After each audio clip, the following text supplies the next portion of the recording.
صباح الهنا والسعادة على عيونكم. ايه رأيك؟ كبدة اسكندراني خطيرة وتجنن، وريحتها مش عايزة اقولك. تعالي شوفيها عملناها قد ايه سهلة وبسيطة مع سونسون فودز.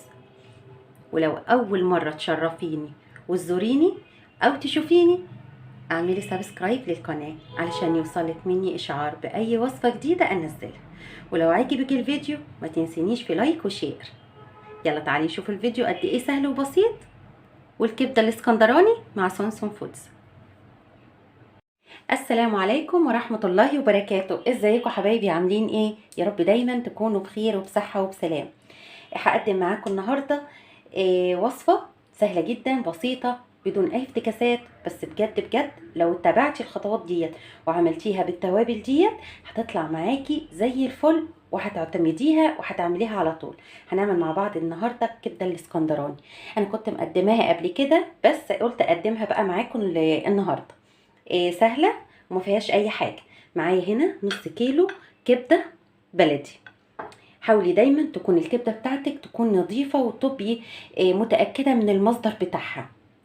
معايا هنا شويه خضره متقطعين قطع صغيره، ومعايا كمان قرن فلفل اخضر.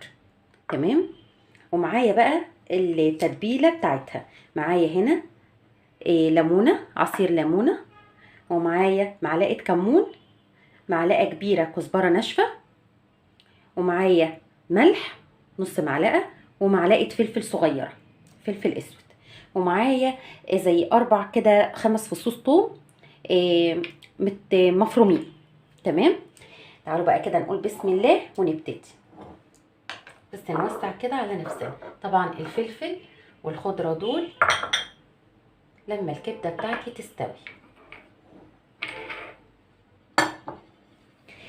اول بقى حاجه هحطها هي عصير الليمون كده بالشكل ده، وهحط كمان الملح والفلفل،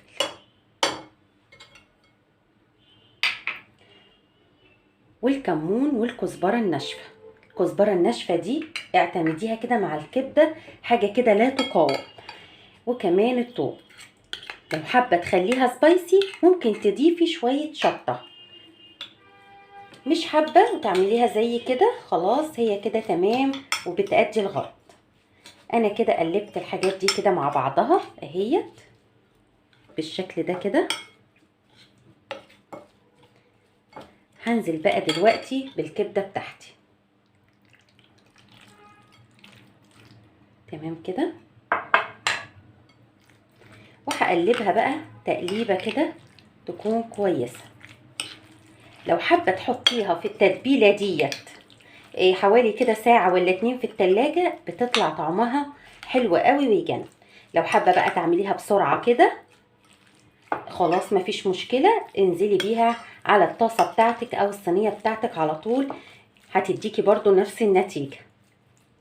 انا كده قلبتها اهي تقليبه كويسه بالثوم والكزبره والكمون والملح والفلفل والليمون، عصير الليمون. دلوقتي بقى هنروح على البوتاجاز ونحطها في الصينيه كده ونشوحها مع بعض. التقطيعه بتاعت الكبده زي ما انت عايزه، ما تضايقيش نفسك وما تعصبيش روحك، انت هتقدري تقطعيها زي ما انت عايزه. حبيتي تقطعيها شرايح تمام، حبيتي تقطعيها مكعبات مفيش مشكله، تقطيعه اللي تخطر على بالك.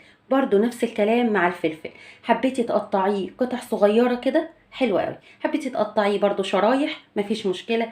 اي تقطيعه انت تحبيها، سهلي الدنيا على نفسك، ما تعصبيش روحك وما توقفيش نفسك على اي حاجه. دلوقتي بقى هنروح نحطها بقى على النار عشان نشوف نسويها ازاي ونقدمها ازاي. وبكده حبايبي انا جيت على البوتاجاز اهوت، حطيت صينيه كده وحطيت فيها ماده دهنيه. حطي الماده الدهنيه اللي انت عايزاها برضو. عايزه تعمليها بالزيت اعمليها بسمنه مفيش مشكله. انا كان معايا حته دهنه كده حلوه من عند الجزار، سيحتها. وهنزل بقى دلوقتي بالكبده بتاعتي عليها بالشكل ده كده، وهديها بقى تقليبه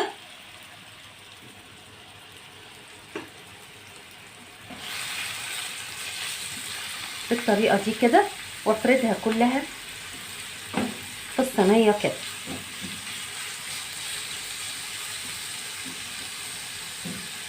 وتتشوح كده واقلبها تقلبتين. واول ما احس ان هي استوت هنزل على طول بالخضره والفلفل الاخضر. وعلى فكره الخضره برضو يعني مساله اختياريه، على حسب الرغبه، حباها ضيفيها، مش حباها ممكن تستغني عنها خالص وتستكفي بالفلفل الاخضر، وممكن كمان تضيفي فلفل الوان.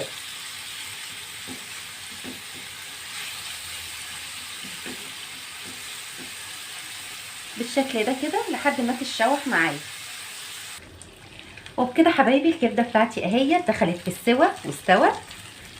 شايفه لونها خطير ويجنن ازاي، لونها حلو قوي قوي.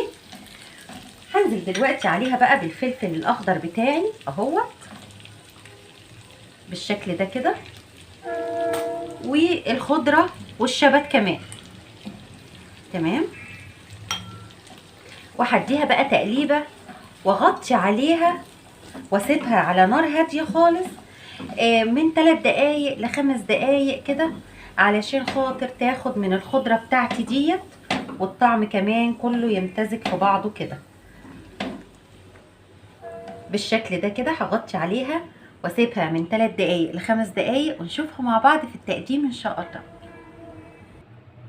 وبكده حبايبي تكون الكبده بتاعتي خلصت خالص اهيت بمنتهى السهوله، ما خدتش غير 10 دقايق على النار، ما خدتش اي حاجه، ما عملناش فيها اي افتكاسات، يا دوبك الليمون مع الكزبره الناشفه والثوم والملح والفلفل والكمون. الحاجات دي ادتها طعم رهيب ويجنن. حبيت اقدمها بالشكل ده، ما رضيتش اعملها في سندوتشات. شايفين شكلها حلو ازاي ويفتح النفس. ما رضيتش اقدمها في سندوتشات، قلت اسيبها كده علشان اللي يحب ياكلها مع مكرونه ياكلها، في ناس بتحب تاكلها مع الرز، وكمان ممكن تقدميها في سندوتشات زي ما انت عايزه تقدري تقدميها. انا حبيت اقدمها بالطريقه البسيطه ديت بالطريقه التقليديه ديت. بتمنى ان يكون فيديو النهارده عجبكم، ولو فعلا عجبك ما تنسينيش في لايك وشير وسبسكرايب للقناه لو اول مره تشرفيني وتنوريني، علشان يوصلك اشعار بكل وصفه جديده انزلها.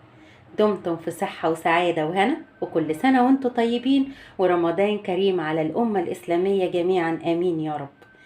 ان شاء الله نتقابل في فيديوهات جايه كتير، واسفه خالص على التاخير، وبشكر اي حد سال عليا وكلف نفسه واتصل بيا وسال عليا، بشكره من كل قلبي. معرفش ان انا مهمه قوي قوي كده الا باتصالكم بيا. الف الف شكر، وكل سنه وانتم طيبين ورمضان كريم. مع السلامه.